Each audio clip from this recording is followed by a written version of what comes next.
Encore une fois, je vous salue dans le nom du Seigneur Jésus-Christ. Amen. Je crois que c'est un jour merveilleux. Amen. Le jour de dimanche. Et je vais juste prendre quelques petits moments pour partager la parole. Avant ça, je vais vous lire dans Dieu dévoilé, ce que le prophète de Dieu dit. C'est le Dieu dévoilé, le paragraphe 7 et 9.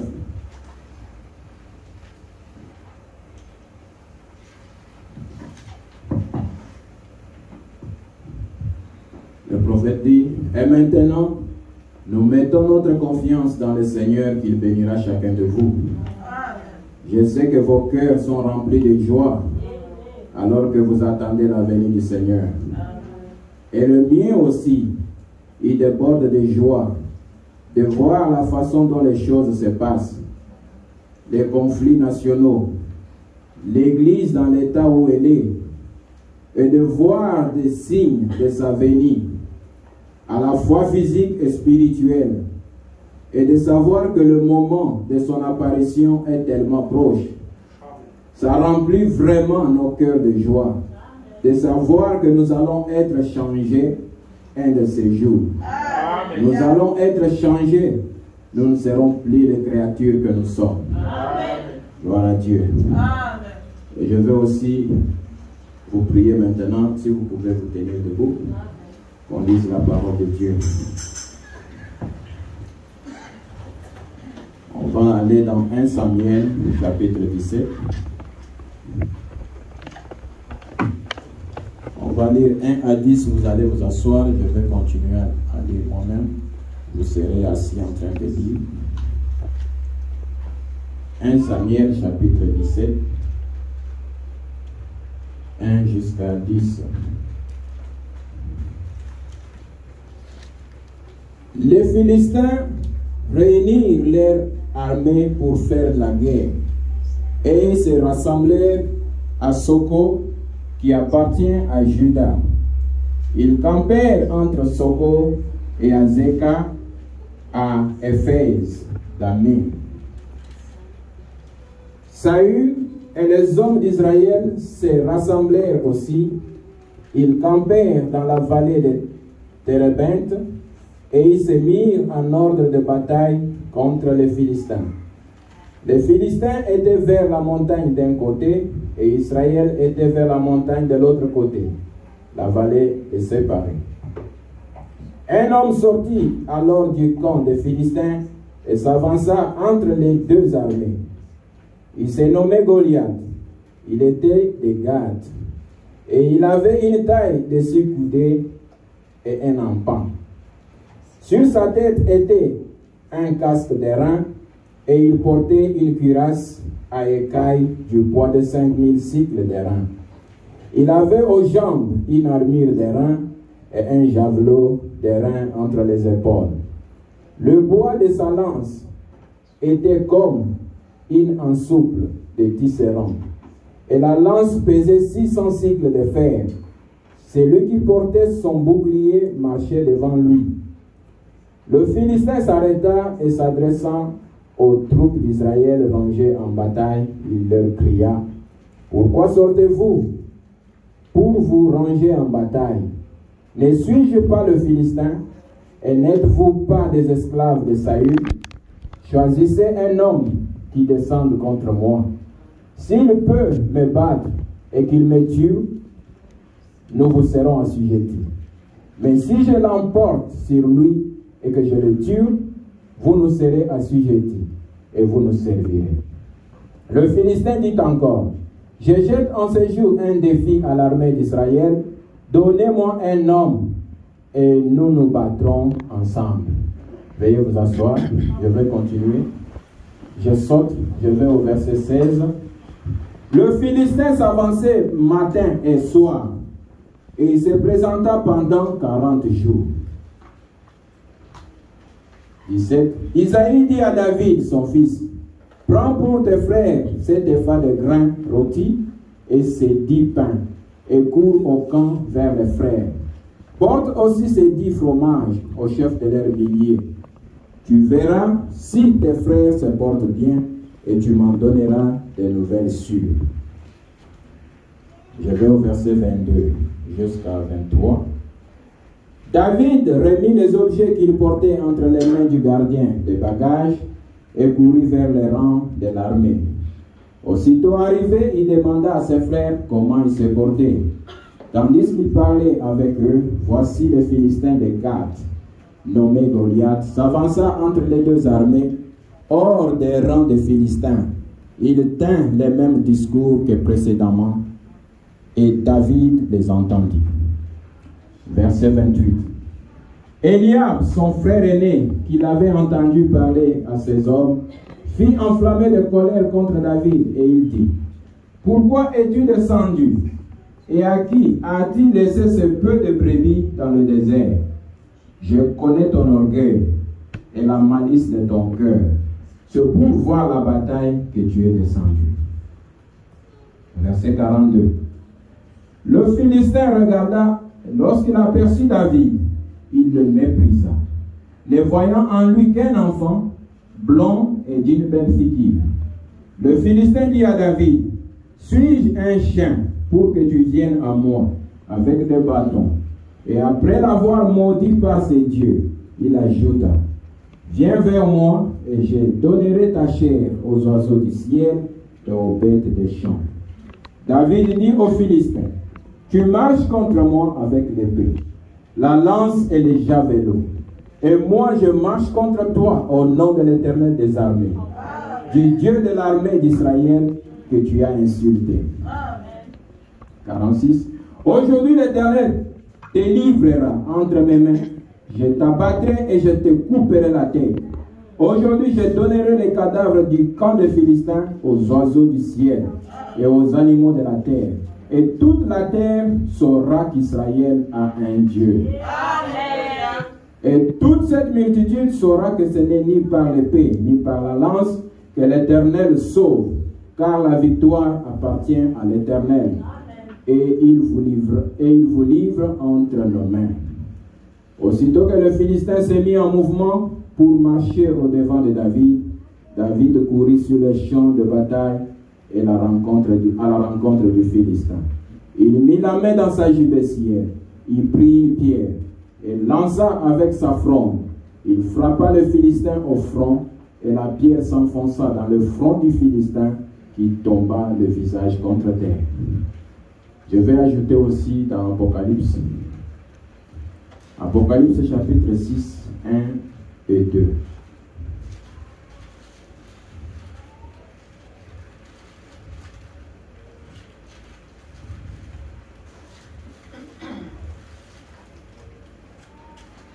Je regardais quand l'agneau ouvrit un de sept sceaux, et j'entendis l'un des quatre êtres vivants qui disait comme d'une voix de tonnerre, « Viens !»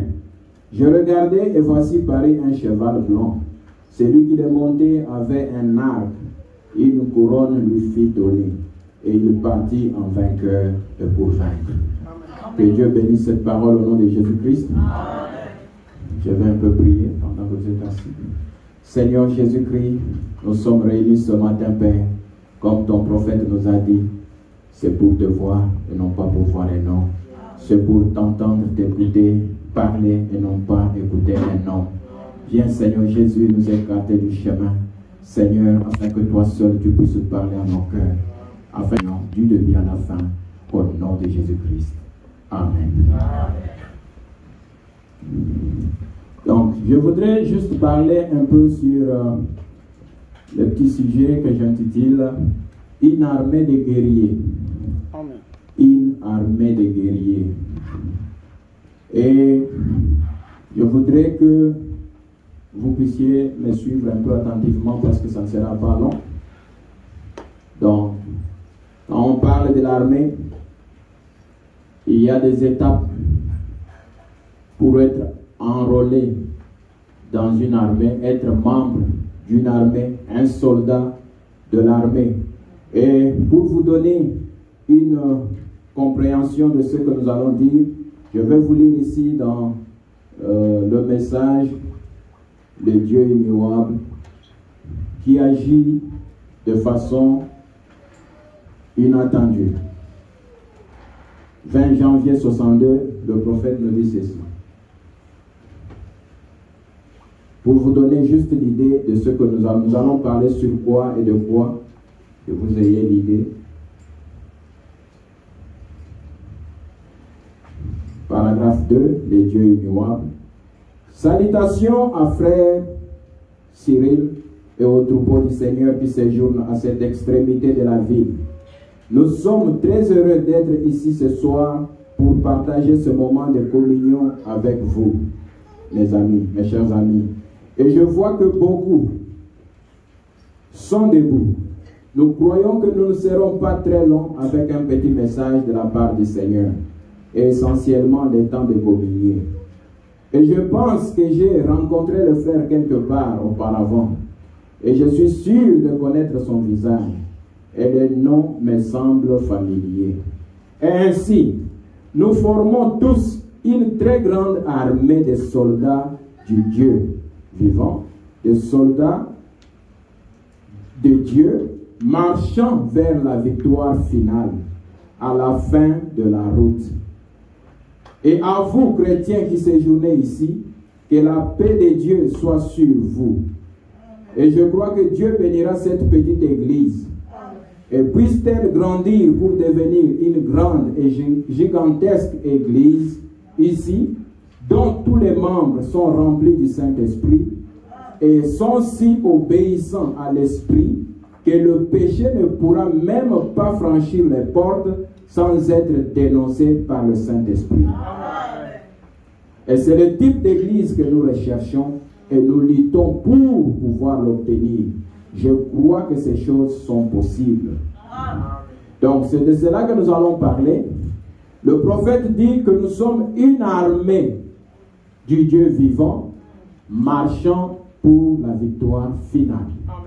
À la fin des temps, c'est une victoire finale. Parce que après cet âge, il n'y aura plus rien. Donc c'est une victoire finale. Et comme je disais, pour être recruté dans l'armée, ou je voulais dire, pour faire partie de l'armée, il faut d'abord être recruté.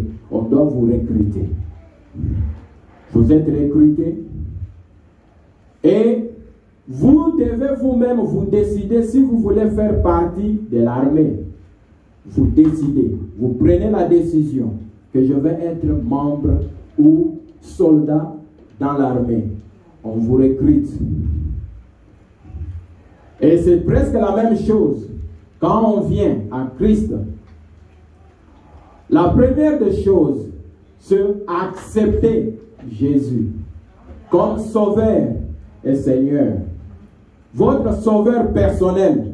Vous acceptez et vous êtes recruté. C'est comme ça que Dieu recrute dans son armée. C'est presque la même chose que ce que nous voyons dans le monde aujourd'hui. Mais il y a une seule différence. Je vous lirai le prophète, suivez-moi un peu attentivement.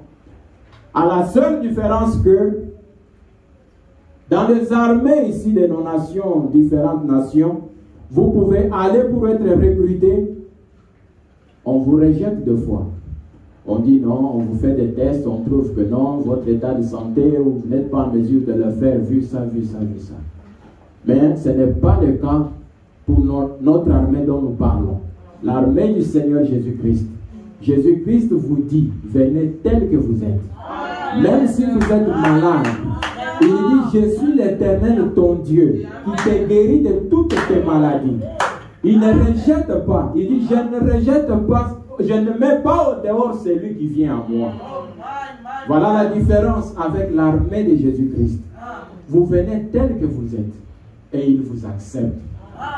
Et vous êtes recruté. Et après ce recrutement-là, vous devez passer à la formation, à l'entraînement. Vous devez être formé.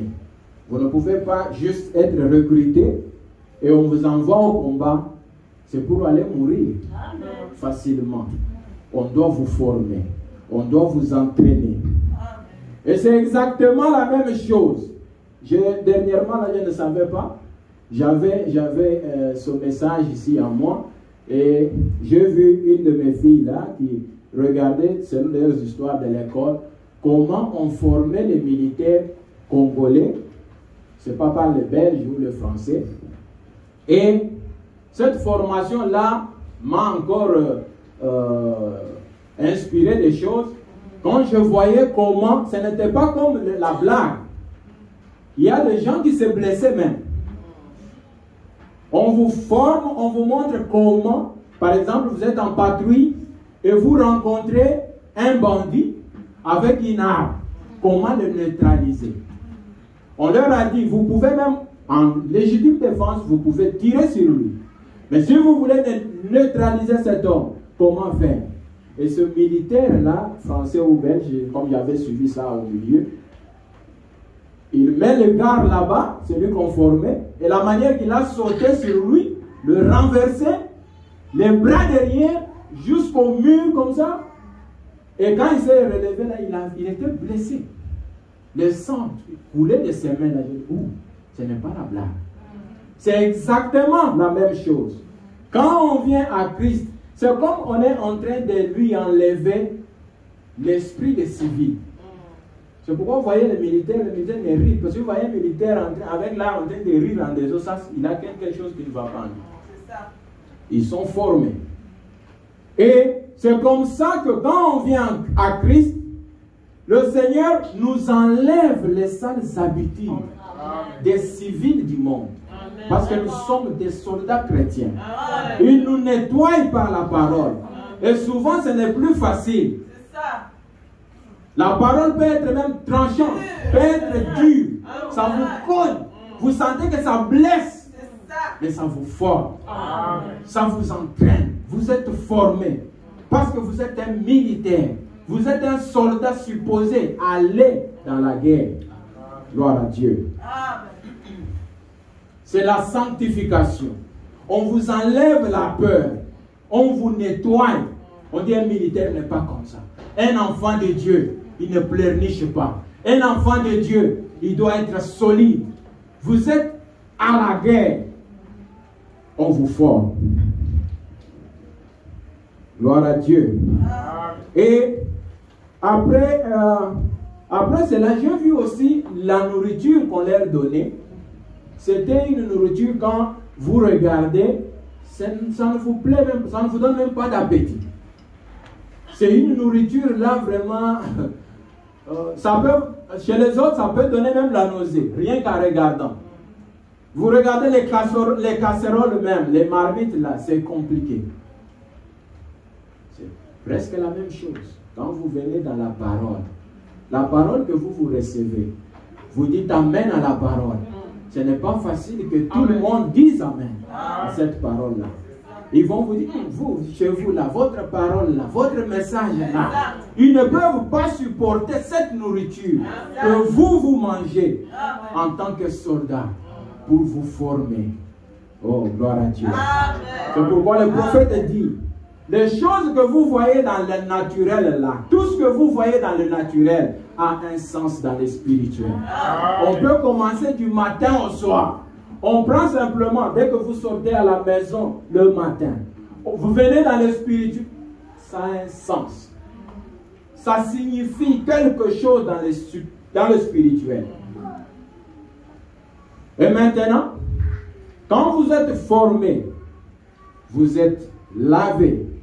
On enlève certaines habitudes là, des civils, de toutes ces peurs-là, parce que ce n'est pas facile d'aller à la guerre. Maintenant, l'étape finale, on vous donne l'uniforme. Avant, quand vous êtes en formation, bien sûr, on peut vous donner les genres d'uniforme. Mais quand vous avez fini, il y a une tenue pour le combat. Et on vous donne une arme. Et on vous donne des munitions. Parce que vous êtes maintenant un soldat entraîné. Vous êtes prêt pour aller affronter l'ennemi. C'est exactement la même chose dans le spirituel. Quand vous avez cru en Christ, quand vous avez écouté la parole qui vous a lavé, qui vous a nettoyé, maintenant, le Seigneur doit vous donner le Saint-Esprit. Amen. C'est ça la tenue même du combat. Amen. Vous recevez le Saint-Esprit. C'est la puissance qui vous donne ce courage-là, la possibilité de vaincre l'ennemi. C'est le Saint-Esprit. C'est pourquoi vous voyez, quand Jésus était sur terre, avant sa mort, il avait ses disciples-là, ils sont allés, ils ont dit, oh maître, ils ont chassé les démons, ils ont fait des choses. Et ils sont venus, ils ont dit, oh, nous avons parlé en ton nom, nous avons dit ça et les démons ont obéi. Les démons sont sortis. C'était bien. C'est pour dire, mais ils n'avaient pas cette puissance-là d'en haut. C'est pour vous dire que si vous êtes enrôlé dans l'armée, vous êtes recruté dans l'armée de Christ, vous êtes simplement justifié, vous avez accepté Christ.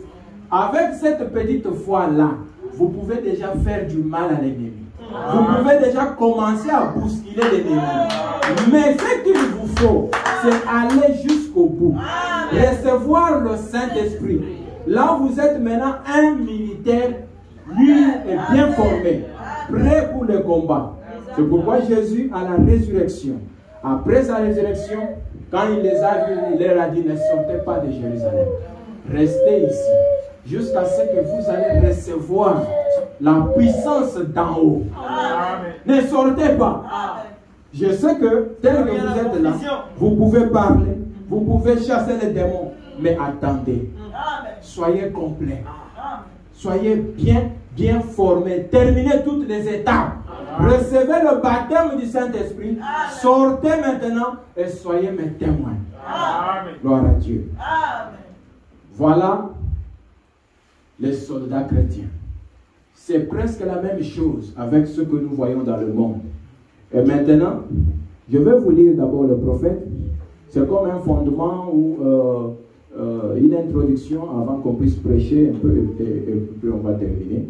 Je vais vous lire le prophète ici.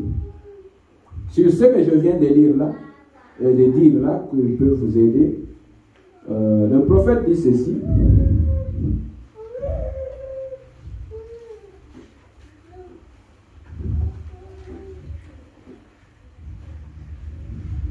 Dans le message ici, le témoignage du 13 décembre 53, il dit ceci. Eh bien, il a dit, voilà la Palestine. Il y a 400 ans et quelques, j'ai juré à Abraham de la lui donner. Eh bien, j'ai dit, elle t'appartient, je te la donne. Ainsi qu'à ta postérité, je te la donne. Maintenant, voici ce que je désire que vous voyez maintenant. N'est-ce pas étrange? Or, il a dit, elle t'appartient. Mais elle est tout aussi pleine des Hétiens, des Jébusiens, des Cananéens et de toutes sortes d'ennemis là-bas. Ils ont des murailles très fortifiées. Maintenant, elle t'appartient. Va-t'en emparer. Elle t'appartient, eh bien, je te l'ai donnée, mais va en prendre possession. Eh bien, voilà les gens aujourd'hui. Si seulement vous compreniez, quand je vous parle de la guérison divine, vous dites, eh bien, frère Branham, écoutez, on a prié pour moi hier soir, je n'arrive plus à bouger la main. Cela n'a rien à voir avec cela, rien du tout. Cela vous appartient, allez la posséder. Amen. Certainement, Dieu vous l'a donné, maintenant le problème, il ne termine pas. Ces Israélites, oh, certainement, Dieu ne peut pas aller la prendre sa brosse pour les balayer. Donc il y avait les ennemis dans la terre là qu'il devait occuper. Le prophète dit, Dieu ne peut pas aller prendre sa brosse et balayer ces gens-là pour les chasser. Non, il devait combattre. C'est ce qu'il veut dire ici. Il dit, Dieu ne peut pas aller la prendre sa brosse pour les balayer, disant, maintenant entrez, vous y êtes, établissez-vous. Dieu n'a jamais fait cela. Montrez-moi votre foi sans les œuvres. Ça, c'est Frère Branham qui dit. Montrez-moi votre foi sans les œuvres, Et moi, je vous montrerai ma foi par les œuvres. Voyez-vous? C'est vous qui devez faire cela. Déloger l'ennemi là. C'est vous qui devez faire cela. Et vous devez combattre pour chaque pouce de terrain que vous avez. Chaque homme ici né de nouveau, de l'Esprit de Dieu, c'est que vous avez dû combattre pour chaque pouce de terrain à affronter Satan, n'est-ce pas? Mes amis, ceci n'est pas un pique-nique, c'est un champ de bataille. Voyez-vous? Nous ne sommes pas venus ici pour manger des biscuits et ainsi de suite. Nous sommes dans la bataille. Gloire à Dieu. L'église, ce n'est pas comme on voit aujourd'hui, surtout en Amérique. Quand on apprend seulement qu'on donne le food somewhere, that's the church. C'est ça là l'église, c'est fini. On fait des choix à cause de ça. L'église, ce n'est pas à cause de la nourriture qui périt qu'on va vous donner. On ne va pas à l'église pour manger des biscuits.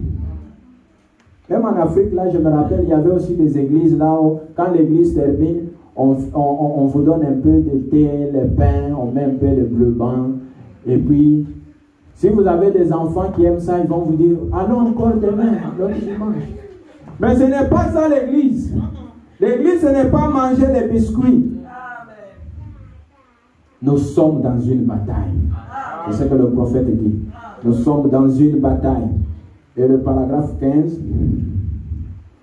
il dit, pouvez-vous imaginer que l'armée des États-Unis forme un homme pour que celui-ci s'asseye là à manger des biscuits et tout? Il dit, on lui remet un uniforme, son fusil, et on le forme pour aller combattre là afin de défendre la nation. Et c'est ce que nous devons faire. Nous devons défendre les droits que Dieu nous a conférés. Ce que Dieu a déclaré être à nous. Affrontons carrément Satan. C'est ce que le prophète dit. On ne peut pas vous donner une arme. Ici en Amérique, l'armée des États-Unis, on vous donne une arme et vous restez là en train de manger, de rire. Non, vous allez pour défendre la nation. Et nous croyons aussi que nous sommes membres d'une nation, citoyens d'une nation, la nation céleste, que nous devons protéger. Cette nation-là, que nous devons combattre pour protéger. C'est pourquoi partout où nous allons, même au travail, nous allons à l'école, partout, nous combattons pour protéger cette nation-là. La parole que Dieu nous a donnée. C'est ça notre pays. C'est ça notre nation. Je ne peux pas être chrétien à l'église et au travail, je suis autre chose. Je ne peux pas être chrétien à l'église, à l'école, je suis autre chose. Je suis chrétien partout. Je suis soldat partout. Je défends la nation partout. Comment vous allez défendre la nation? C'est quand vous allez prendre position pour la parole, là où les autres ne peuvent pas le faire. Voilà un véritable soldat. Gloire à Dieu. Maintenant, la rédemption par le jugement. Le prophète dit presque la même chose. La rédemption par le jugement. 14 novembre 54, paragraphes 32 et 33. Maintenant, comme des gens qui viennent pour que l'on prie pour eux, nous pouvons baser nos pensées ce matin. Nous pouvons baser nos pensées sur ceci. Dieu a fait la promesse. Si vous étiez ici ce matin, vous diriez, eh bien, frère Bill, j'ai eu de hauts et de bas dans ma vie. J'ai toujours désiré mener une vie chrétienne. Je n'arriverai jamais à me stabiliser. Eh bien, je peux baser ma promesse, ma foi sur ceci. Mon frère et ma soeur, ce matin, si vous vous consacrez entièrement, maintenant même, il ne termine pas, n'attendez pas jusqu'à ce que vous viendrez à l'autel. Vous pouvez venir ici et dire, maintenant j'ai accepté cela. C'est comme quelqu'un qui décide d'entrer, d'être enrôlé dans l'armée. Vous décidez, vous dites, j'ai accepté cela. Mais juste là où vous vous trouvez en ce moment, dites, oh Dieu, aie pitié de moi, un rétrograde, ou un pécheur, ou quoi que ce soit. Et maintenant, je ne base pas mon espoir, et je ne base mon espoir que sur ta parole. Je la crois. Alors, frère, quelque chose va se produire, parce que vous avez un véritable fondement. Car Dieu ne vous rejettera pas. Amen. C'est ce que nous avons dit. Dans cette armée, on ne rejette personne. Tout celui qui vient, qui croit, qui veut être un militaire, un soldat dans l'armée de Christ, personne pour le rejeter. Les tentations viendront. Il n'y aura jamais une tentation sans qu'il vous donne la grâce de la surmonter. Amen. Et il a promis de vous rencontrer sur chaque front de bataille. Juste là, et il vous bénira. Ainsi donc, c'est là que votre espoir ne termine pas. Vous allez arriver à un point où vous direz, eh bien, frère Bill, j'ai tant de tentations. Citez-moi un seul chrétien qui n'est pas tenté. Vraiment. Il n'y en a pas. Nous ne sommes pas venus à un pique-nique. Nous sommes venus sur le champ de bataille. Nous sommes ici pour combattre l'ennemi. Alors, bien sûr, nous ne revêtons pas notre armure juste pour qu'on nous regarde. Le christianisme est devenu comme juste comme une habitude ou comme un fair play ou quelque chose là pour qu'on nous voie, pour qu'on puisse, on voit aussi que nous allons à l'église. Nous sommes aussi des chrétiens. Il dit ce n'est pas ça. Il dit quand nous portons l'arme là, ce n'est pas pour qu'on nous regarde. Si vous devenez un chrétien juste pour qu'on vous regarde, alors vous êtes, eh bien, je crains que vous êtes au mauvais endroit. Être chrétien pour qu'on nous regarde seulement. On vient à l'église, surtout ici, c'est pourquoi j'ai hais des systèmes de milieux où nous vivons, où le christianisme est devenu simplement un slogan. Un lieu où on va à l'église, c'est pour nous rencontrer. Comme on a été bloqué au travail toute la semaine, alors on peut nous défouler à l'église. C'est ça l'Amérique. Or, ça devait être un endroit où nous venons pour être formés. Un endroit où nous venons nous entraîner. Parce que quand nous sortons et allons dehors, nous allons pour affronter l'ennemi. Et quand nous venons ici, on est en train de nous armer. La parole, c'est ça notre armement. Nous mangeons la parole. Nous mangeons la parole. Nous devenons la parole. Au point que quand nous sortons dehors, qui peut vaincre la parole? Le prophète dit la parole vaincra Satan partout. Gloire à Dieu. Partout. Il dit parfois, on méprise les chrétiens ou on se moque d'eux, mais nous venons comme des guerriers. C'est pourquoi je dis, nous sommes une armée de guerriers. Ne vous négligez pas. Ne pensez pas que vous n'êtes rien. Non, vous allez entendre ce que le prophète dit ici. Vous êtes très puissants. Vous êtes des guerriers. Il dit, parfois on méprise les chrétiens et on se moque d'eux. Mais nous venons comme des guerriers. Il dit Amen. Nous venons étant aspergés du sang. La vieille croix rigueuse va devant nous. L'étoile du matin illumine les sentiers. Ça c'est quelle armée ça? Une armée terrible. La croix rigueuse devant nous. Signe de victoire. Nous allons en guerre, mais nous avons déjà la victoire. Parce que la victoire a été déjà acquise. Et l'étoile brillante du matin en train de nous éclairer. Voilà cette armée dont nous parlons ce matin. Nous venons étant aspergés du sang. La vieille croix rigueuse va devant nous. L'étoile du matin illumine les sentiers. Nous sommes en route vers quelque part. Ne vous souciez pas de ce que le monde, de ce que dit le monde. C'est ce que Dieu dit qui compte. Amen. Des fois, vous allez vous retrouver quelque part et vous avez honte. On vous trouve comme troll. Vraiment.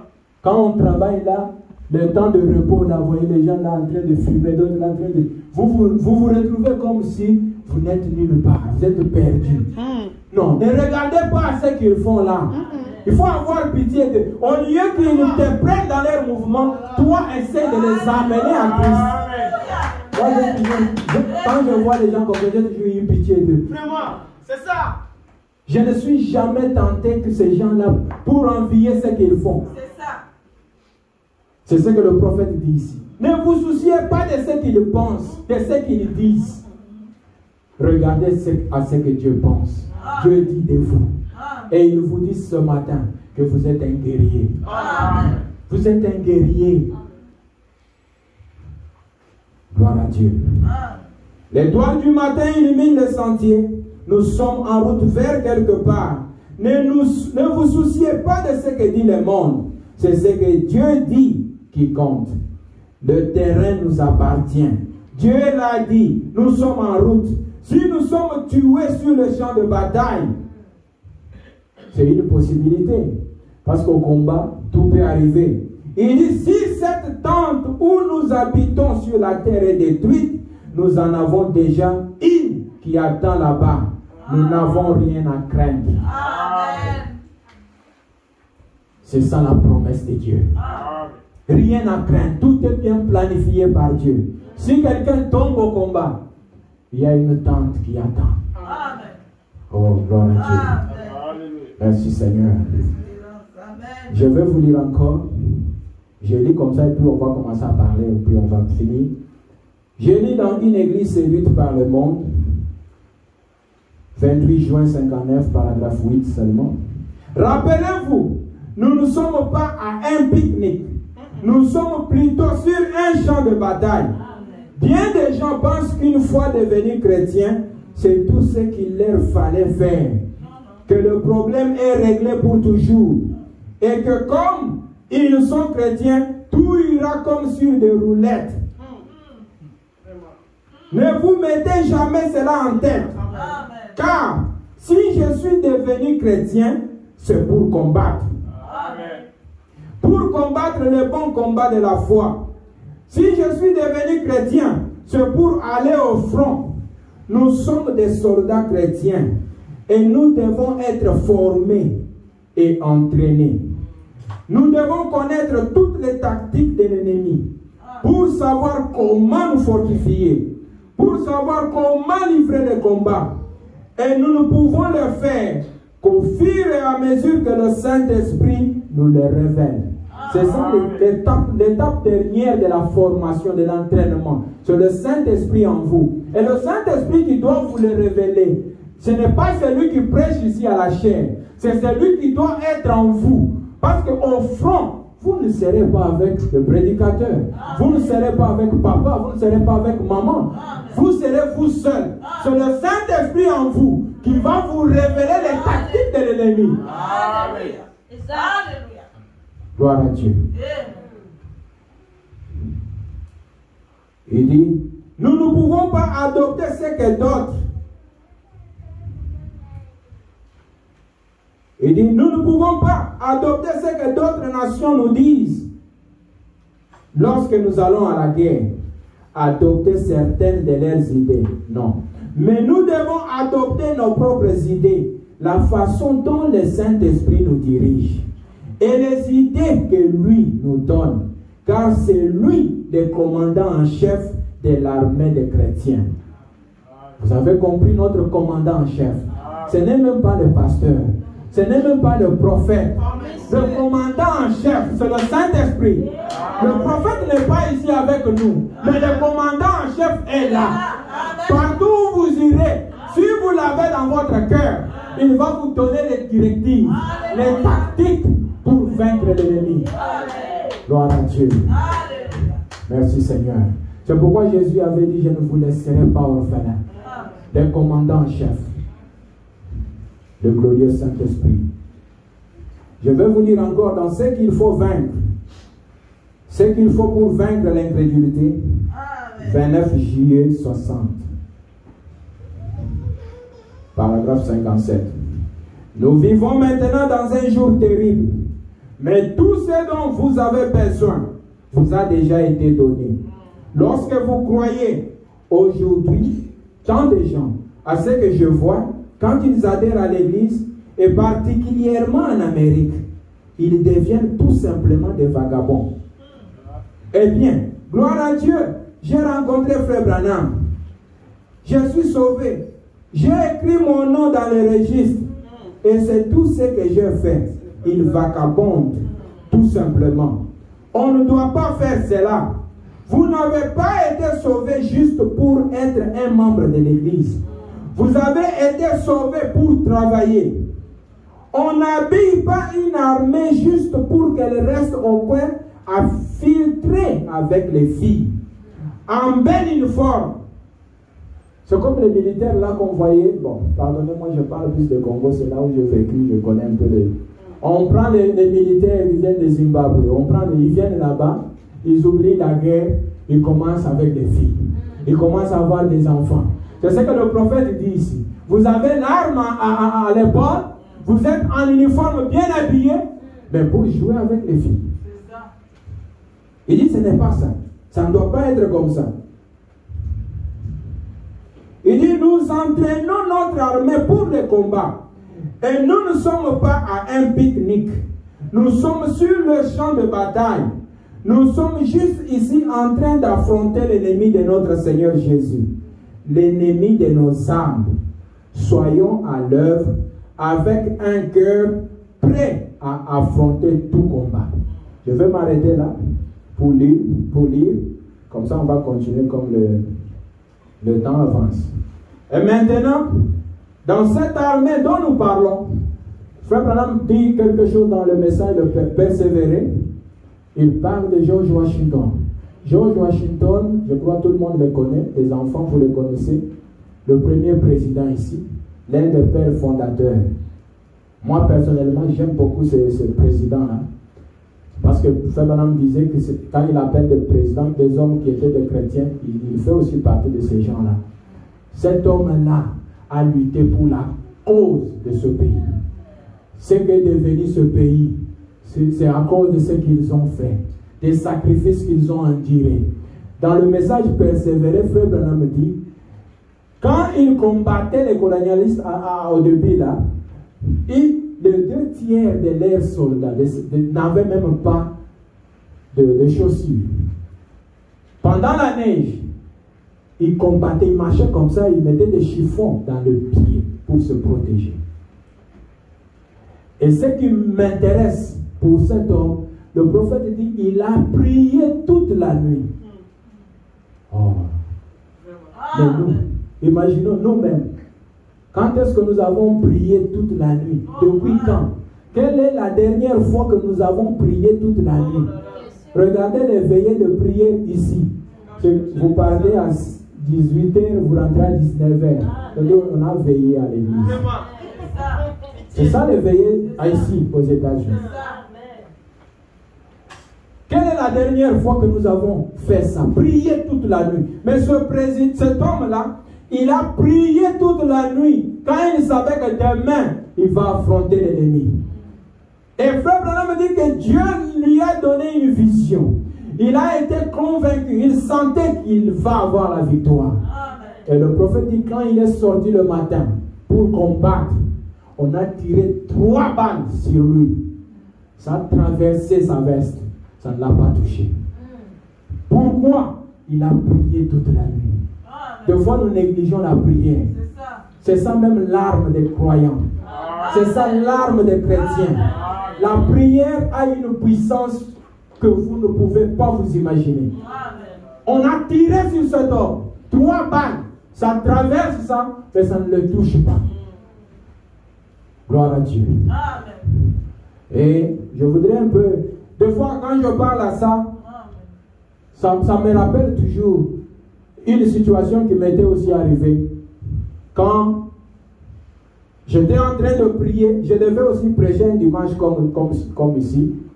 Mais Dieu m'avait déjà fait grâce pour voir qu'il y avait dans l'église là quelqu'un qui était dans la démonologie. J'avais vu ça, par la grâce de Dieu.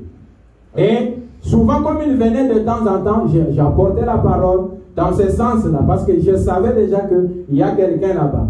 Et ce que Dieu a fait, lui-même est venu. Il a commencé à confesser, à me dire des choses, Mais après, comme ces gens-là, souvent, ils ne sont pas sincères.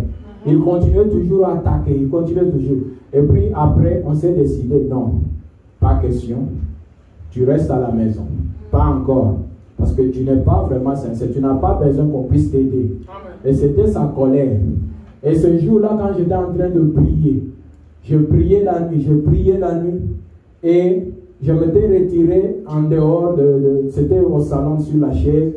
Bon, je ne sais pas si j'avais seulement essayé je termine à prier, je m'allonge seulement comme ça. Ouh, c'était une balle. Et je savais d'où ça venait. Je vous dis la vérité. C'est venu. Ça, j'ai senti quelque chose ici. Et quand je me suis redressé, toute la partie, la jambe de mon pantalon, là, c'était trop en chaleur. C'est comme si, vous savez, quand on repasse l'habit, et on porte ça vite, on veut aller quelque part, c'est comment c'est chaud là. J'ai senti cette chaleur-là, mais je regardais, il n'y avait rien. J'ai dit gloire à Dieu. C'est comme cela que vous voyez quelqu'un dormait bien le matin, il ne peut pas marcher. La jambe est comme ça. Ou même il est parti. Gloire à Dieu. Chaque fois quand je parle, je lis de cet homme. Cela me rappelle cette histoire-là. Cela me donne vraiment le courage de savoir que notre Dieu demeure le même. Il ne peut le faire pour vous. Il n'a pas changé. Et cet homme-là, il a eu la victoire sur ses ennemis à cause de la prière. La prière est une arme que nous ne pouvons pas négliger, mes amis. La prière, c'est quelque chose qu'on ne peut pas mettre à l'arrière-plan. C'est notre force. Et frère Branham me dit, nous avons lu dans 1 Samuel 17, où on parle de David, un guerrier. C'était un guerrier. Vraiment un guerrier. Regardez, je vais vous lire ce que le prophète dit ici, parce qu'il dit que si nous avions dans notre armée, dans cette armée, des gens, des guerriers comme David, permettez que je vous dise ça. Si nous avions des guerriers comme David, il dit ça dans le message persévérer là.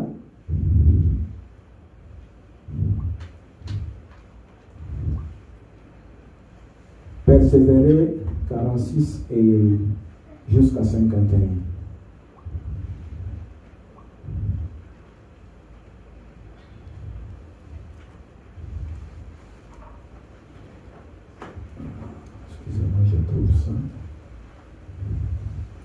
Il dit ceci, paragraphe 46. Et David était un petit homme au teint rosé, un petit gars, probablement avec des épaules tombantes.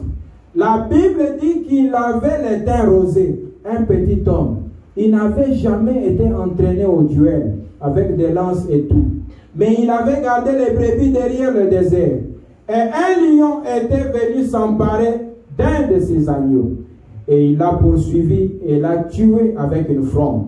Nous voyons qu'un ours a fait, il n'a pas terminé, a essayé de faire la même chose. Et David l'a vaincu. Et alors David a dit, allez-vous rester à laisser ce Philistin, cet incirconcis, insulter l'armée du Dieu vivant? Je vais sauter, lire ce que le prophète dit qui intéresse.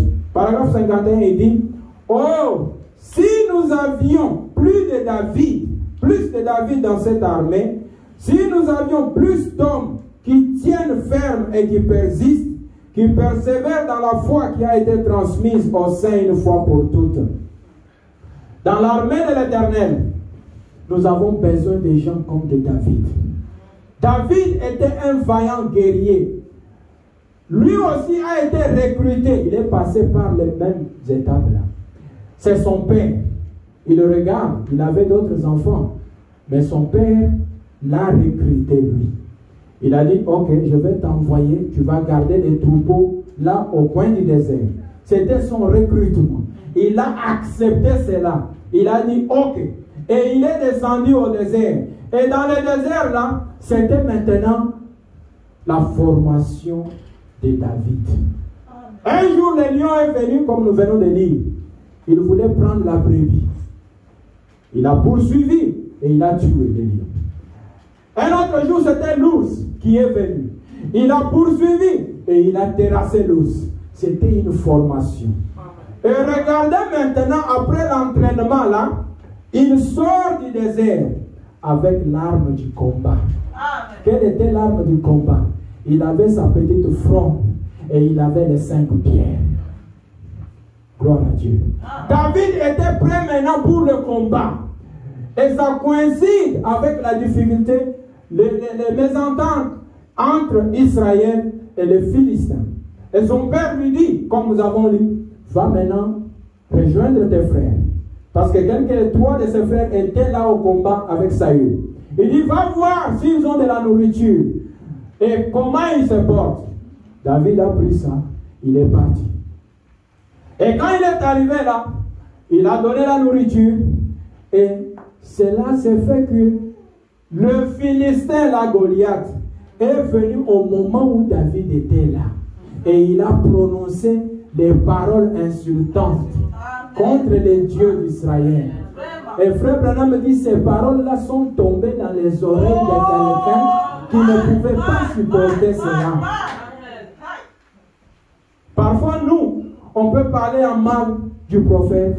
On peut parler en mal de notre message. On peut parler même en mal de notre Dieu. Nous rigolons même. Nous sommes là. Ce sont toujours nos amis. Nous avons toujours quelque chose en commun. Mais quand David a écouté ça, cela a révolté David. Il dit, la Bible dit, il a fait la honte à ses frères. Il dit, vous mes frères, comment vous pouvez laisser cet incirconcis insulter l'armée de l'Éternel? Gloire à Dieu. L'armée des guerriers. Comment vous pouvez être là et laisser celui-ci insulter cette armée-là? Vous avez lu son frère, son aîné, et il se lève et dit, qui t'a appelé même ici? Des fois, si on est grand, on pense que le jeune frère ou la petite soeur ne peut pas dire quelque chose de bien. Qui t'a appelé même ici? Qui t'a dit que tu es venu pour regarder la guerre? Tu n'es pas venu pour nous donner à manger. Alors qu'il était venu pour les aider, pour les assister. Et David a dit, qu'est-ce que je fais de mal? Moi, je suis prêt à affronter Goliath. Et la Bible dit, les nouvelles sont arrivées jusqu'à Saül. Saül qui tremblait dans ses habits, qui n'avait pas de force. Quand on a emmené David devant Saül, on lui a dit, mais qu'est-ce que tu veux faire, jeune homme? Ce monsieur-là, depuis qu'il est jeune, il est toujours dans la guerre. Mais toi, tu es un petit enfant. Comment tu vas le faire? Il dit, je vais l'affronter. Il a commencé à raconter à Saül son expérience. Il dit, j'étais dans le désert. Oh, gloire à Dieu. Si vous pouvez regarder dans votre vie là, il y a beaucoup d'expériences. Il y a beaucoup de choses que Dieu a fait qui peuvent révolter votre foi, qui peuvent vous stimuler. Même s'il y a Goliath devant toi ce matin, il y a quelque chose qui peut vous révolutionner afin que vous puissiez couper la tête de Goliath. Il dit, j'étais au désert là. Un jour, le lion est venu pour attraper les brebis de mon père. Je l'ai terrassé. Un autre jour, l'ours est venu. Je suivi. Je l'ai terrassé. Et il dit à Saül, le même Dieu là, qui m'a protégé contre la griffe de lion et contre la patte de l'ours, il va me protéger contre Goliath. Gloire à Dieu. Et ce qui est arrivé, on lui a donné, Saül a dit, bon, essayons. Prends un peu mon casque. Un homme charnel. Prends un peu mon casque. Il ne savait pas que David avait un casque spirituel. David était un guerrier formé. Il dit, prends un peu mon casque. David a dit, ok, je vais d'abord un peu respecter Saül, c'est un grand, c'est le roi. Donnez le casque. David met le casque sur la tête. C'était trop grand, ça couvrait même la tête là. David était petit, ça couvrait. Il a dit, je ne peux pas.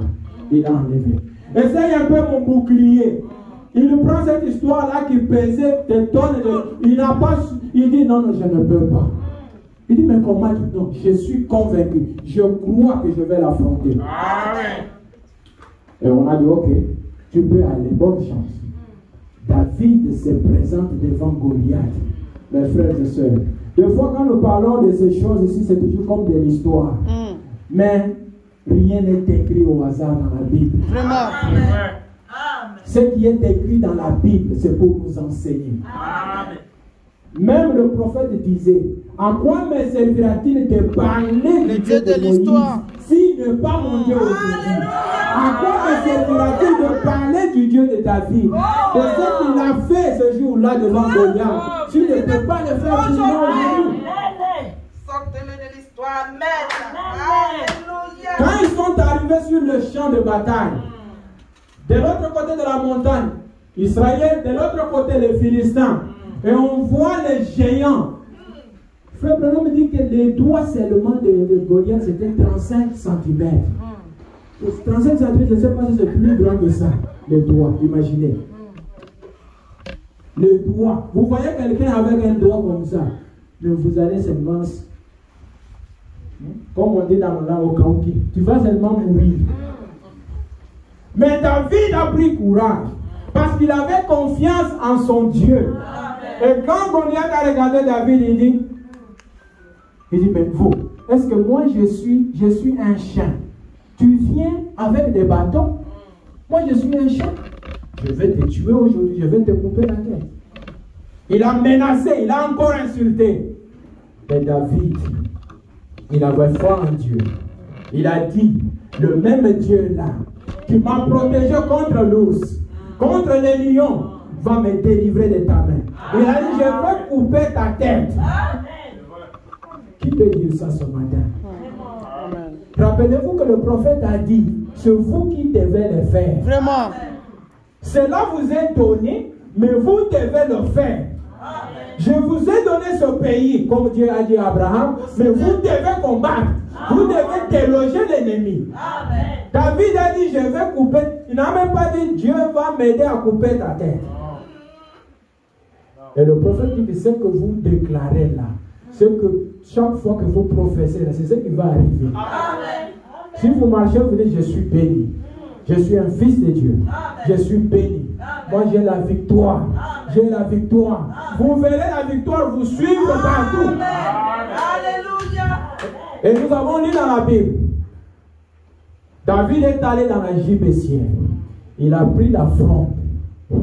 C'était comme une blague. La fronde, petit comme ça. Il a pris une pierre. Il l'a mis là-bas. Et quand il a lancé, le prophète dit, il a fait sa part. Maintenant, Dieu devait faire sa part. Vous devez faire votre part. Et voir ce que Dieu fera ensuite. Si vous ne faites rien. Frère Branham me dit, même Jésus, il a pris un pain. Il a brisé pour que d'autres pains sortent. Il fallait faire d'abord quelque chose.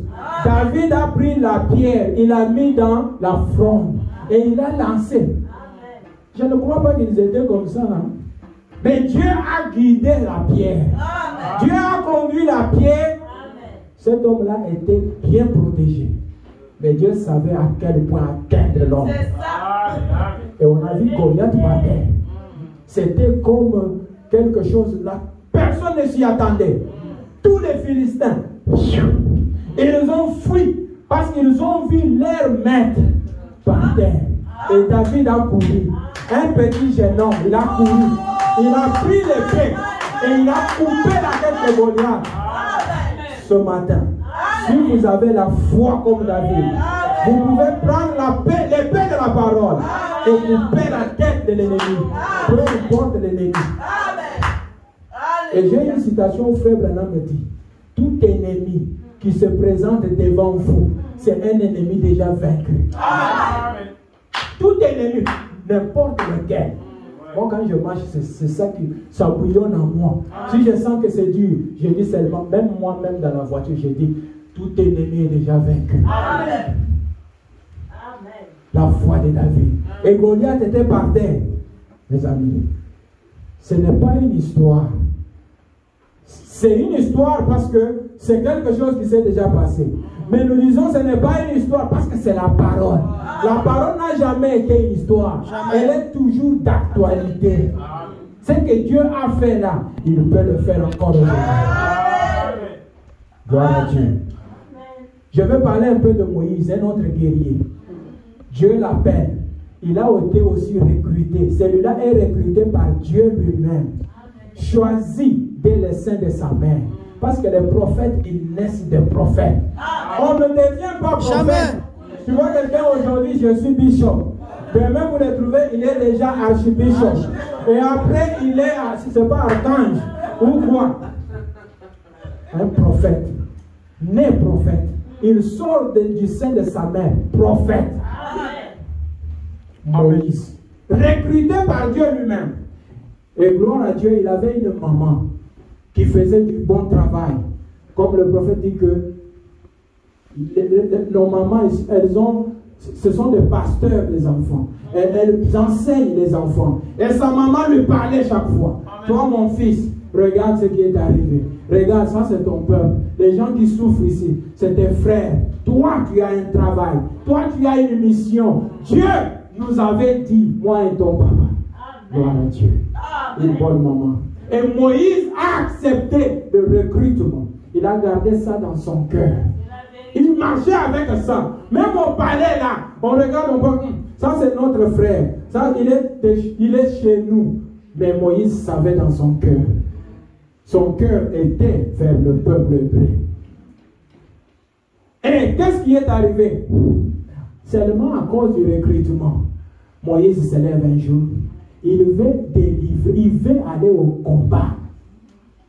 Parfois, les recrutements, ça ne marche pas. Les recrutements seuls. Il faut continuer. Aller jusqu'à la formation. Aller jusqu'à l'armement.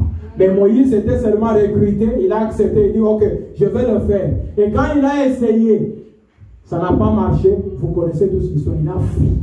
Parce qu'il était sans formation. C'était Dieu qui l'appelait au désert. Et dans le désert, qu'est-ce qui est arrivé? C'était l'entraînement de Moïse. C'était la formation de Moïse. Dieu devait balayer toutes ces saletés de l'Égypte. Maintenant, pour lui inculquer quelque chose de neuf. Qu'est-ce qui est arrivé? Il s'est retrouvé devant un buisson. Frère Branham me dit, Moïse n'a pas approché le buisson de manière scientifique, comme un savant. S'il avait dit, Frère Branham me dit, s'il avait dit, oh, mais je veux un peu voir. Moi, quand on a étudié au collège, à l'université, mais pourquoi les feux ici ne brûlent mais ne se consument pas? Il dit l'histoire allait être différente. Mais Moïse, il s'est humilié. Il s'est agenouillé. Et il a écouté la voix qui sortait du buisson. Et Dieu a commencé à lui parler. Et il y a eu un entraînement de quelques moments. Des fois, Dieu vous entraîne. Ça n'a pas. C'est pourquoi quand vous venez à Christ, ne craignez pas quelqu'un qui vous dit, moi, depuis que j'ai écrit le message en 1912, il ne faut pas craindre ça. Ça ne dépend pas de ça. Vous pouvez être recruté aujourd'hui, formé aujourd'hui. Et le Saint-Esprit de ça. Et vous êtes un militaire pour affronter l'ennemi. C'était un entraînement de quelques moments seulement. Qu'est-ce qui est arrivé? Qu'est-ce que tu as dans ta main? Alléluia! Qu'est-ce qu'il y a dans ta main? C'était simplement, oh, j'ai un bâton ici dans ma main. Il dit jette par terre. C'était la formation. Il jette et ça devient un serpent. Moïse commence à fuir. Hé, civil. Dieu lui dit civil, arrête. C'est vrai qu'il était militaire en Égypte, bien sûr, ok. Mais c'est chez Dieu. Dieu ne comptait pas ça. Il dit arrête, ne cours pas. Va ici, prends par la queue. Ouh, quelle formation. Et il prend, ça devient le bâton. Il dit c'est ce que tu vas faire. Un militaire entraîné. Et ce n'était pas la fin. Il devait continuer jusqu'à l'étape finale. Maintenant il commence avec Dieu. Il dit mais qu'est-ce que je vais leur dire? Mais s'il commence à me demander qui vous a envoyé, Dieu. Et vous savez ce qui est arrivé? Dieu lui a donné l'uniforme spécial. Quel était l'uniforme? Dieu lui-même, il est entré en Moïse. Il s'est revêtu de Moïse. Moïse s'est revêtu de Dieu. Ça ne doit pas être compliqué. Parce que le prophète dit, quand Moïse partait en Égypte, ce n'était pas Moïse. Ce n'était pas Moïse que Pharaon avait connu. C'est pourquoi vous voyez quand Moïse est venu, il dit, Dieu m'a envoyé pour délivrer son peuple. Pharaon rit. Quand vous regardez même les films là qu'on lit, il rit. Il dit, regarde celui que j'avais ici. Il ne savait pas que c'était un Moïse différent, qui était venu maintenant voilant Dieu. Dieu était voilé en Moïse. Le prophète dit, mais qui a délivré Israël de l'Égypte? Était-ce Moïse? Non. Était-ce Dieu? Non. C'était Dieu dans Moïse. Moïse seul ne pouvait pas, il a échoué, il a fui. Dieu lui-même, il a eu Moïse qui doit me transporter jusqu'en Égypte. C'était Dieu dans Moïse. Et regardez maintenant la chose, ce qui me fait chaque fois quand je lis du bien. Frère Branham me dit, je crois dans le message ici, Dieu de voilé, il dit, Dieu était en Moïse et dans le bâton de Moïse. Dieu était en Moïse et dans le bâton de Moïse. J'ai dit, oh, Dieu entre même dans ça. Regardez ce que les bâtons de Moïse avaient. Si Dieu entre dans le bâton de Moïse et fait des choses que nous lisons dans la Bible, à plus forte raison, si Dieu peut entrer en vous, dans un bâton, Dieu fait des choses. Il divise, il fait même la mer. Mais si Dieu entrait en vous, si Dieu entrait en moi, qu'est-ce qu'il ne peut pas faire? Parfois, nous n'essayons pas de comprendre ce que nous avons, ce que nous possédons. La puissance qui est dans l'Église. Une puissance ignorée. C'est comme si vous trouvez un enfant qui pleure, j'ai faim, ou bien quelqu'un qui pleure, j'ai faim. Mais dans sa chambre, ou dans leur maison là, il y a un restaurant. Les gens viennent, ils mangent, ils payent, ils partent, les gens. Mais lui, il peut dire, j'ai faim. C'est un peu comme la condition de l'Église. Dieu a déversé toute la puissance dans l'Église. Mais l'Église, nous sommes toujours en train de pleurer. Pourquoi? C'est parce que nous n'avons pas cette foi-là. Moi, quand j'étais un peu enfant, quand je lisais ces choses, je vous en prie, moi je pensais toujours que Moïse, c'était des gens du ciel. Et Abraham, là, c'était les gens du ciel. Parce que je ne comprenais pas que les gens peuvent, quelqu'un de la terre ici peut faire ça. Mais quand j'ai grandi, j'ai compris que c'était des gens seulement comme moi et vous. Mais qui croyaient Dieu. C'est pourquoi le prophète dit, quand vous prenez Dieu au mot, c'est comme si vous coincez Dieu. Jacob l'a coincé. Je ne te laisse pas. Tu dois me bénir. Et Dieu l'a béni. Gloire à Dieu. Si Dieu peut entrer dans un bâton et faire ces choses-là, mais en nous, qu'est-ce qu'il ne peut pas faire? Nous réclamons que nous avons Dieu en nous. Qu'est-ce que Dieu ne peut pas faire? Gloire à Dieu. Je suis en train maintenant d'aller vite. Je vais parler aussi un peu de Josué. C'était un autre guerrier. Le guerrier Josué. Vous pouvez lire ça dans Josué chapitre 10, 1 jusqu'à 4. Il y avait des problèmes toujours entre les Amoréens et qui était venu attaquer Gabaon. Parce que le roi de Gabaon avait fait la paix avec Josué et Israël. Maintenant, ces gens-là, ils ont fait recours à Josué. Ils ont dit, Josué, viens au secours. Et Dieu a dit à Josué, va, je vais livrer ces gens-là entre tes mains. Et Josué est monté. Le guerrier Josué. Il est monté au combat. Et qu'est-ce que Dieu a fait? Il a battu les Amoréens. Et ils étaient en débandade. Et pendant qu'ils fuyaient, la Bible dit, Josué a vu que l'obscurité commençait à venir. Ces gens ici vont échapper. Or, il faut que je puisse les exterminer. Regardez l'homme de foi, guerrier. Il n'a pas commencé à penser et dire, quand j'étais à l'école, on nous a dit que la terre tourne autour du soleil et le soleil comme ça. Non. Il avait besoin du soleil.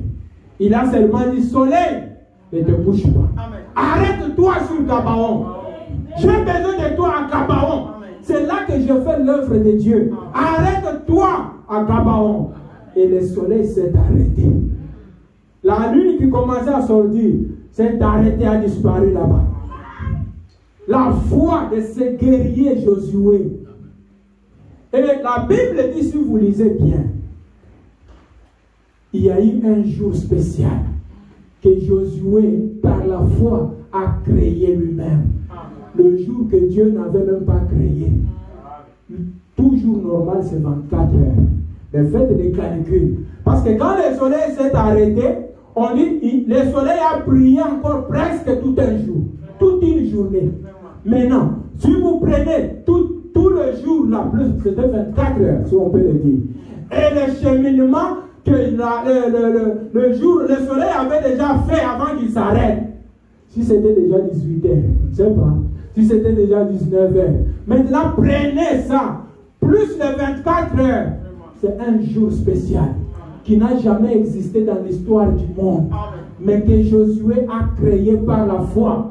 C'est pourquoi Frère Branham me dit, tel que vous êtes là, tel que nous sommes ici, nous n'avons même pas besoin d'une grande foi. Là. Des fois, la foi, on se représente comme, vous sentez comme quelque chose là.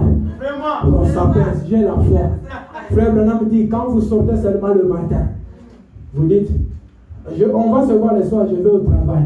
Quand vous dites seulement ça, vous avez foi. On va se voir le soir. Qui vous a dit que vous allez vous voir le soir? C'est votre foi. C'est ça la foi. Vous allez au robinet comme ça pour prendre de l'eau. Dans la tête là, vous ne doutez même pas que, surtout ici, vous ne doutez même pas que l'eau ne coule pas, vous allez seulement vous souffrir. Qu'est-ce qui vous fait croire ça? C'est la foi. Il dit, avec la petite foi là, vous pouvez créer un monde à vous. Et aller même habiter là-bas. Je vais vous lire ça, je vais un peu vous lire ça. Plus rapidement là. Je vais vous lire ça. Il dit ça dans la prédication Ta famille. En anglais, on dit Thy house. Le prophète dit ça. On est presque en train de terminer.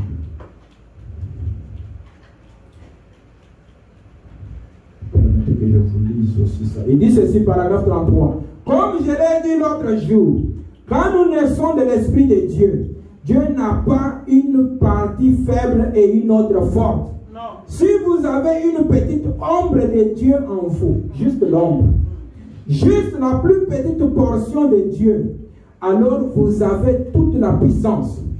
Vous avez assez de puissance en vous pour créer un monde et aller y vivre.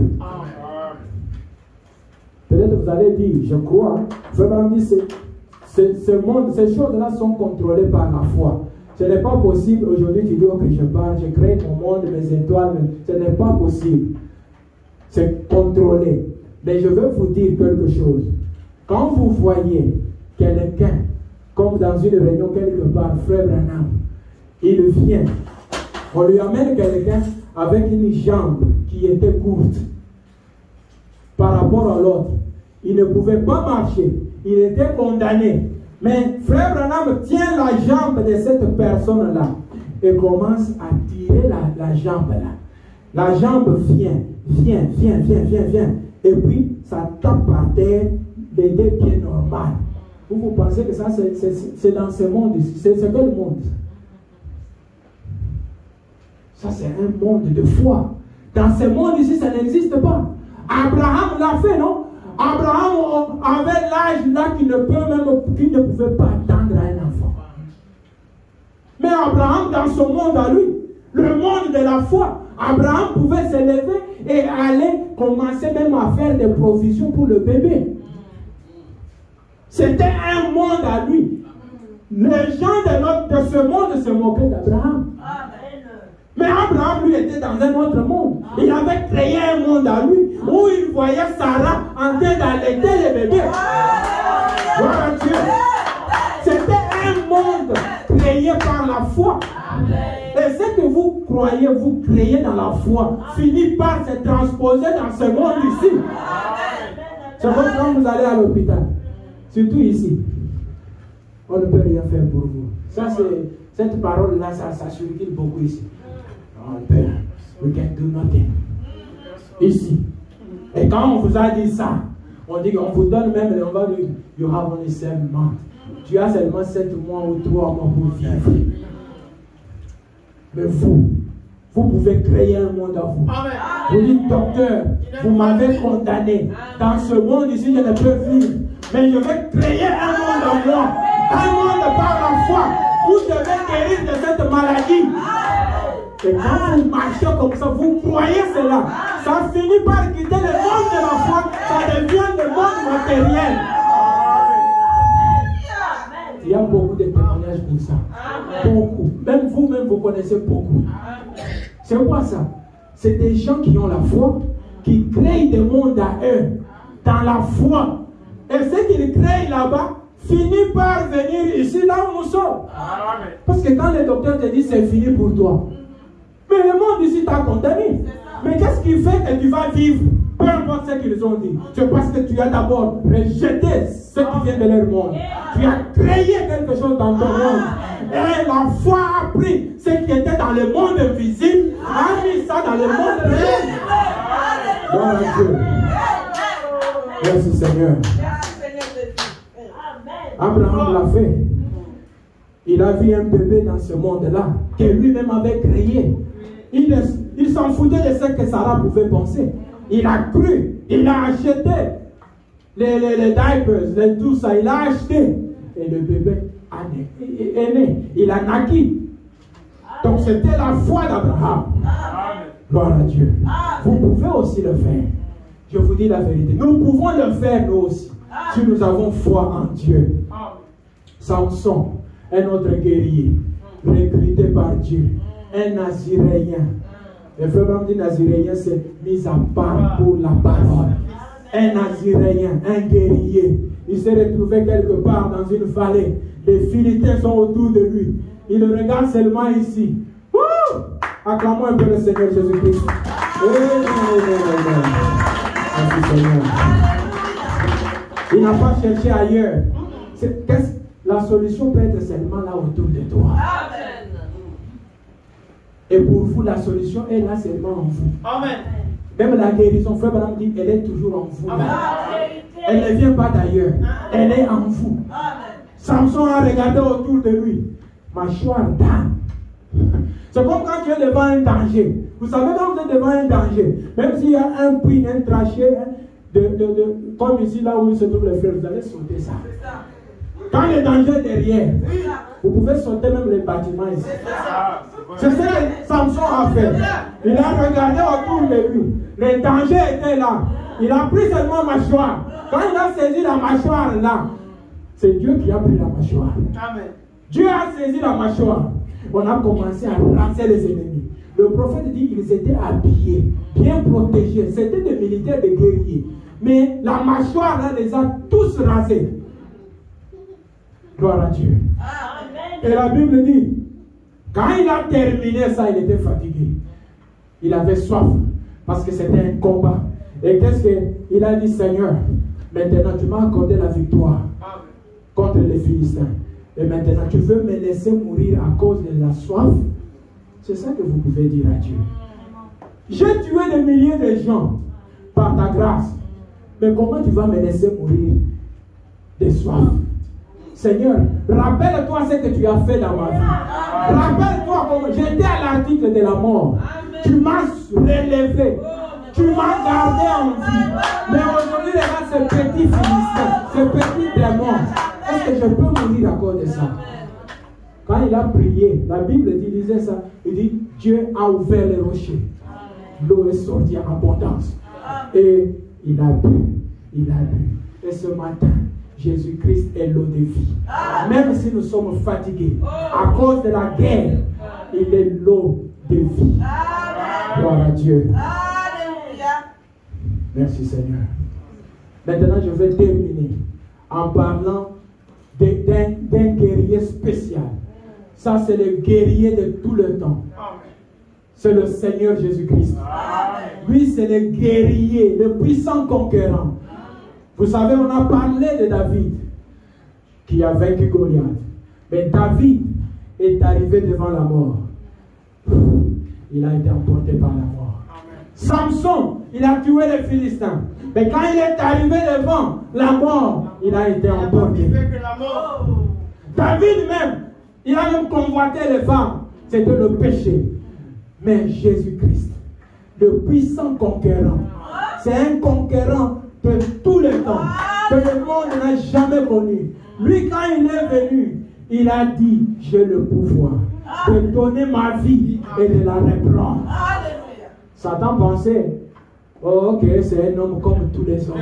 Il ne savait pas que celui-là, il avait le pouvoir de donner et de reprendre. Gloire à Dieu. Le Seigneur Jésus-Christ. Un jour, il était dans la famille de Lazare. C'est là, vraiment, il restait souvent là-bas quand il partait, il mangeait. Et un jour, Dieu lui a dit, quand il a vu quelque chose qui devait se passer là, Dieu lui a dit, quitte la famille Lazare. On lui a donné une vision. Et quand je méditais sur cela, j'ai dit, oh gloire à Dieu, parce que c'est Dieu qui avait dit à Jésus de quitter. Ce n'est pas Marie, ce n'est pas Lazare qui avait chassé Jésus. Parce que frère madame dit, quand vous chassez Jésus, le problème vient. Mais ici, c'est Dieu lui-même qui a dit à Jésus, quitte la famille de Lazare. Et Jésus a quitté. Et Lazare est tombé malade. Lazare a souffert. On a appelé même Jésus. Et Dieu lui disait, continue, va. Et Jésus continue à partir. Lazare est mort. On a enterré Lazare. C'est après que Jésus maintenant dit, allons maintenant pour réveiller notre ami. Il voulait affronter, il ne voulait pas. J'ai déjà guéri des maladies. J'ai déjà fait. Oh, gloire à Dieu. J'ai déjà vaincu la maladie, j'ai déjà fait ces choses. Je dois affronter l'ennemi là, la mort. Il faut que Lazare meure d'abord. Et quand Lazare est mort, allons maintenant pour être en face avec la mort. Et Jésus vient. L'attitude qui m'a toujours plu, c'est l'attitude de la sœur de Lazare. Si c'était nous aujourd'hui, on va te dire le maître est dehors. Quel maître? Quel maître? Mais Marie, elle s'est réveillée, on dit, elle sort. Comme toujours, avec joie, elle dit Seigneur. Elle dit même de bonnes paroles. Si tu étais là, si tu étais là, mon frère, maintenant on l'a déjà enterré. Ça fait 4 jours. Et le maître regarde. Il a le contrôle de la situation. Le puissant conquérant. Il dit, si tu crois Marie, sois calme. Si tu crois, tu verras la gloire de Dieu. Il dit, où vous l'avez vu? On amène Jésus jusqu'à la tombe. Et quand il est arrivé là-bas, vous savez ce qui est arrivé? Jésus a pleuré. Quand il a commencé à pleurer, et les gens disaient, oh, il aimait son ami. Et regardez, il se rappelle. Frère Branham me dit, après avoir pleuré, il s'est redressé. Et il a dit, Lazare, sors. Quand il a appelé Lazare, Lazare est sorti de la tombe. Et frère Branham me dit que heureusement qu'il avait dit Lazare. S'il avait seulement appelé dans les... C'était... Les tombeaux allaient rester vides partout. Il avait spécifié. J'ai besoin de Lazare. Et Lazare est sorti. Et frère Branham, dans le message Le puissant conquérant, il parle d'une femme qui lui disait, oh, vous faites trop de Jésus un Dieu, vous voulez le diviniser, vous voulez faire de lui. Frère Branham me dit, non mais il est Dieu. La femme lui dit, je vais te prouver qu'il n'était pas Dieu. Il dit, pourquoi? Il dit, mais quand il est arrivé à la tombe de Lazare, il a pleuré. Est-ce que Dieu peut pleurer? Frère Branham a dit, c'est ça l'écriture que tu as. Il dit, Jésus-Christ était 100% homme et 100% Dieu. En tant qu'homme, il a versé des larmes de compassion. Mais quand cette étape-là a fini, en tant que Dieu, il dit, il s'est redressé. C'était maintenant en face de la mort. Il a dit, Lazare sort. homme. Ça, c'était Dieu. Et Lazare est sorti. Et quand il est monté au calvaire, oh, gloire à Dieu, ça c'est un conquérant spécial, un guerrier spécial. C'est lui le chef de tous les conquérants. Gloire à Dieu. Il est mort. On l'a amené dans le séjour des morts. Il est descendu au séjour des morts parce qu'il devait accomplir la mission. Il devait aller parler à ceux qui étaient perdus. Il devait parler à ceux-là pour qu'ils soient condamnés pour toujours. Et après, il est allé dans la région de Béni, là où les bénis étaient.